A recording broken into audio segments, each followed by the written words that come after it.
It's Monday afternoon, January 5th, 2026, and while you were checking your phone this morning, the floor fell out from under the paper world. I'm looking at my screens right now, and something happened in the metals market a few hours ago that most people won't hear about until Wednesday, maybe Thursday, when the financial press finally decides it's worth mentioning. By then, the move will be over, and the smart money will already be positioned for what comes next. I've been stacking physical silver and analyzing commodity markets for 12 years.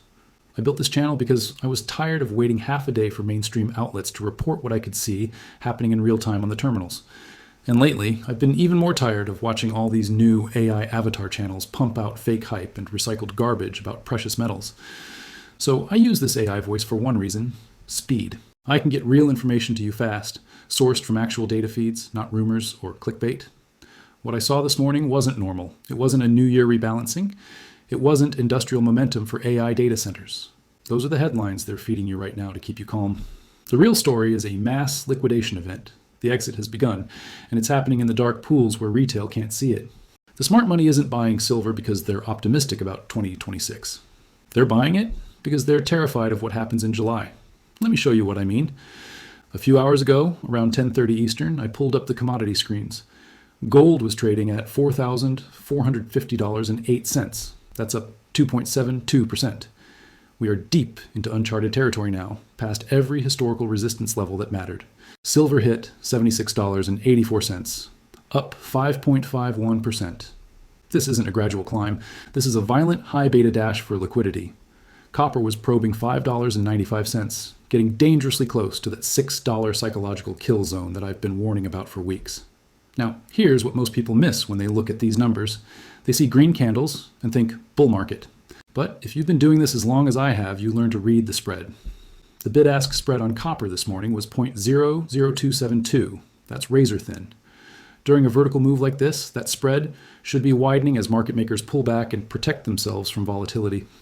But it's not widening. It's tight. That tells me this isn't retail FOMO. This is institutional positioning. High-volume machines are clearing desks. They're filling orders for someone who needs to get out of something else, and they need to do it now. The battle zone this morning was at $75 for silver. That's not a resistance level built over months of consolidation. That's a panic buy threshold. And when I see gold, silver, and copper all moving vertically at the same time with tight spreads and heavy volume, I know exactly what that means. It means we're in a correlation 1 event. Let me explain what that is and why it should scare you. For the last few years, these metals have been moving somewhat independently. Gold would rally on geopolitical fear. Silver would move on industrial demand narratives. Copper would respond to China stimulus rumors. They were correlated, sure, but loosely. Maybe 0.4, 0.5 correlation at best. But this morning, we hit 0.85 positive correlation across all three. That means they're moving together, vertically, for the same reason. And that reason isn't growth, it's fear. I've seen this pattern exactly 3 times in my career. The first time was in the third quarter of 2000. Right before the dot-com crash vaporized trillions in equity value. The second time was in the third quarter of 2007, about 6 months before the global financial crisis turned the banking system into a smoldering crater. The third time was September 2019, right before the repo market froze and the Fed had to inject hundreds of billions in overnight liquidity just to keep the lights on. Every single time this correlation 1 pattern appears, we get a systemic recession within 6 months. Not a correction, not a healthy pullback. A recession. And every single time, the financial media spends those 6 months telling you it's a supply chain issue or a rebalancing or a sign of strength. They will do everything they can to keep you calm until the moment the trapdoor opens. So let me walk you through the mechanism that's driving this. Because once you understand it, you'll see why the Fed is completely trapped and why this metal rally is just getting started. The concept is called fiscal dominance. Here's the simple version. Fiscal dominance happens when government debt gets so massive that the central bank can no longer raise interest rates to fight inflation without bankrupting the government itself. At that point, monetary policy becomes a slave to the Treasury's debt servicing costs. Think of it like this. Imagine you have a borrower who's racked up so much credit card debt that if the bank raises the interest rate by even 1%, the borrower goes homeless and defaults on everything. Now the bank is stuck. They can't raise rates because that destroys their borrower. And if the borrower goes down, the bank loses everything too. So the bank is now dominated by the borrower's failure. They have to keep lending, keep rates low, even if inflation is burning the house down around them. That's where we are right now with the US government and the Federal Reserve. The national debt is over $35 trillion. At current interest rates, the annual cost just to service that debt, not pay it down, just service the interest, is consuming a larger and larger chunk of the federal budget every single year. If the Fed raises rates even 50 basis points to try to cool off this metal rally, they add hundreds of billions in annual debt costs. That creates a deficit black hole that can only be filled one way, printing more money. But printing more money is exactly what's fueling this metal rally in the first place. So they're trapped. If they raise rates, they blow up the budget. If they don't raise rates, the dollar dies and metals go vertical. The market has figured this out. That's what you're seeing this morning. This isn't a bet on industrial growth. This is a systemic rejection of the currency. Stop for a second and look at the gold-silver correlation chart. I mean, really look at it. This isn't a normal market. This is a slow-motion run on the dollar, playing out in real time on the commodity screens. Now, the theory is only half the story. The real danger is in the math that the Treasury doesn't want you to calculate. Let me run the stress test scenario for you. If silver hits $85 and copper breaks $6.10, the input inflation for the tech sector and the energy sector renders every 2025 earnings projection mathematically impossible. Companies that were projecting 10% revenue growth are suddenly looking at raw material cost increases that eat 7 to 8% of margin right off the top. That doesn't sound like a lot until you realize that most of these companies are running on razor-thin margins already, leveraged to the hilt with cheap debt they took on during the zero interest rate era. When their input costs explode and their revenues miss, the debt becomes unsustainable. Defaults cascade, credit spreads blow out, and suddenly we're not talking about a commodity rally anymore. We're talking about a credit crisis. Now, let's talk about the deficit math, because this is where it gets really ugly. Even using the Fed's own soft landing projections, the current debt servicing cost at these yields creates a $2 trillion annual deficit black hole. That's $2 trillion per year that has to be financed either through tax increases, which are politically impossible, or through money printing, which accelerates the exact metal rally we're trying to stop. It's a doom loop, and we're already in it. Here's the historical pattern that should keep you up at night. Every 7 to 9 years, the paper to gold ratio resets. In 2000, it reset. In 2008, it reset. In 2019, we got a warning shot with the repo freeze, but the Fed papered over it with emergency liquidity, so the full reset got delayed. We are now 2.5 times overextended compared to the 20-year mean. That gap has to close. It always closes. The only question is whether it closes slowly over 5 years or violently over 6 months. Based on what I'm seeing this morning, we're getting the violent version. Now, every bull market has its doubters, and to be fair, the skeptics have a very loud argument today. So let's steelman their position for a second, because I don't want you walking away from this video thinking I'm just a perma-bull stacker who sees the end of the world in every price tick. Here's the skeptic argument, and I've heard it from at least a dozen people in the last 6 hours. They say this is just a short squeeze in copper and silver, caused by AI data center demand and EV battery production. It's a supply chain bottleneck, not a recession signal. Industrial demand is strong. China's reopening stimulus is finally kicking in. We're seeing real economic activity driving these prices, not currency fear. And look, on the surface, that's a reasonable take. Copper is a critical input for everything tech-related right now. Data centers need massive amounts of it. EV batteries need it. If you're building the infrastructure for the AI boom, you need copper. So yeah, there's real demand there. But here's the problem with that argument. Supply chain squeezes don't cause gold to spike 2.7% at the exact same time. Gold is a monetary metal. It has almost no industrial use compared to copper and silver. If this were purely an industrial supply squeeze, gold would be sitting still or maybe even declining as investors rotated out of safe haven assets and into growth plays. But that's not what's happening. Gold is leading the charge. That tells me this is a flight to quality, not a supply-demand mismatch in industrial metals. This is a monetary event. The other thing the skeptics love to say is that high interest rates are bad for gold. They point to the Fed's rate hikes over the last 2 years and say, see, gold didn't crash. It actually rallied. That proves gold isn't a safe haven anymore. But that's a fundamental misunderstanding of how gold behaves in a fiscal dominance regime.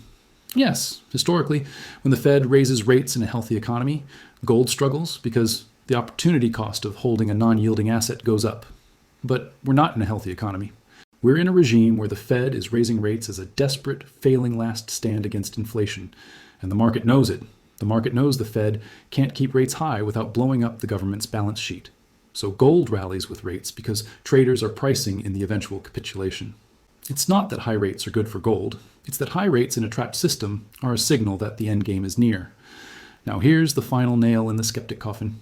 If this were just a supply squeeze, if this were just industrial demand driving prices, the big banks would be selling into this rally. They'd be taking profits at the top, calling it overheated. and telling their clients to rotate into equities. But that's not what they're doing. They're hiking margins. The CME just signaled that they're looking at margin increases for silver futures, which means they're trying to make it too expensive for smaller players to hold positions. That's not the behavior of a bank that thinks prices are going back down. That's the behavior of a bank that's trying to shake out the little guy before the real move happens. When the house is trying to change the rules mid-game, it's because they're losing control. So what happens next? Let me walk you through the institutional reaction playbook, because I've seen this movie before and I know how it ends. First, expect a CME margin hike by Wednesday, maybe Thursday at the latest. They will try to break the fever by making it too expensive for retail and smaller hedge funds to hold silver positions. They'll call it a risk management adjustment and frame it as a responsible move to ensure market stability. What they won't tell you is that margin hikes are a liquidity extraction tool. They force weak hands to sell, which temporarily crashes the price, which allows the big players to re-enter at better levels. It's a shakeout, and if you don't understand that's what's happening, you'll panic sell at exactly the wrong time. Second, watch for the media narrative to shift toward geopolitical tensions. They'll start talking about Middle East instability or China-Taiwan risks or some other external boogeyman. Anything to distract you from the fiscal dominance reality. They want you thinking about war and chaos, not about the mathematical impossibility of the US debt structure. Because if people start doing the math, if people start realizing the Fed is trapped, confidence evaporates. And confidence is the only thing holding this system together. Here's the indicator I'm watching on my dashboard, and this is what you should be watching too. Indicator 1, copper crossing $6.05 and holding above it. If copper breaks through that level and stays there for more than 2 trading sessions, I'm treating it as confirmation of a currency devaluation event, not an industrial rally. That's my line in the sand. Indicator 2, the gold-silver ratio dropping below 55 to 1. Right now we're sitting around 58 to 1. If that ratio compresses below 55, it means silver is outperforming gold on a relative basis, which historically signals that we're in the late stages of a monetary panic. It means people aren't just buying safe haven assets. They are buying cheap safe haven assets because they're running out of capital and they need maximum leverage to survive what's coming. Now here's the pattern. Interrupt. I want you to burn into your brain. Look at the bid-ask spread. I mentioned it earlier, but I'm bringing it up again because this is the single most important real-time indicator you have access to without a Bloomberg terminal. If that spread starts to widen while price stays high or continues climbing, that's your signal that liquidity has vanished. That means market makers are stepping back. That means the machines that provide the illusion of a functioning market are pulling their quotes because they don't trust the other side of the trade. When liquidity vanishes in a vertical move, you get a flash crash or a lock limit move.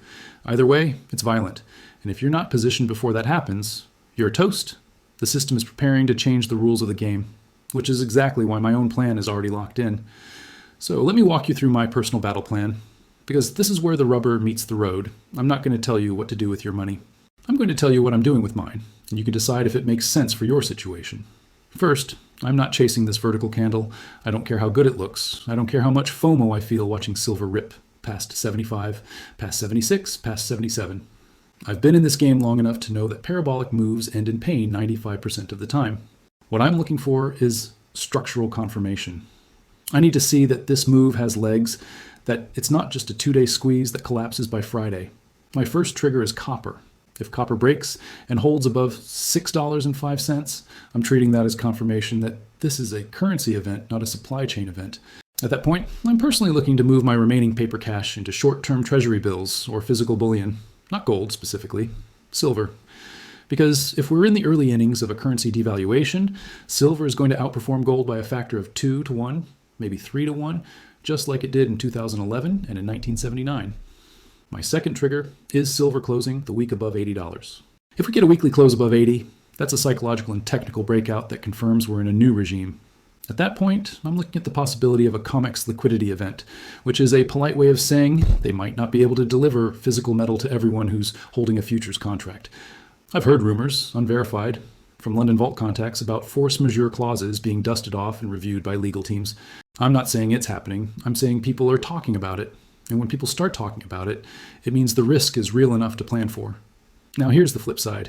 If we see a massive margin hike this week, and silver crashes back down to $70 or $65, I'm sitting on my hands. I'm not buying the dip. I'm not dollar cost averaging into a falling knife.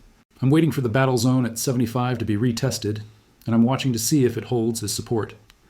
If 75 holds, that's a bear trap.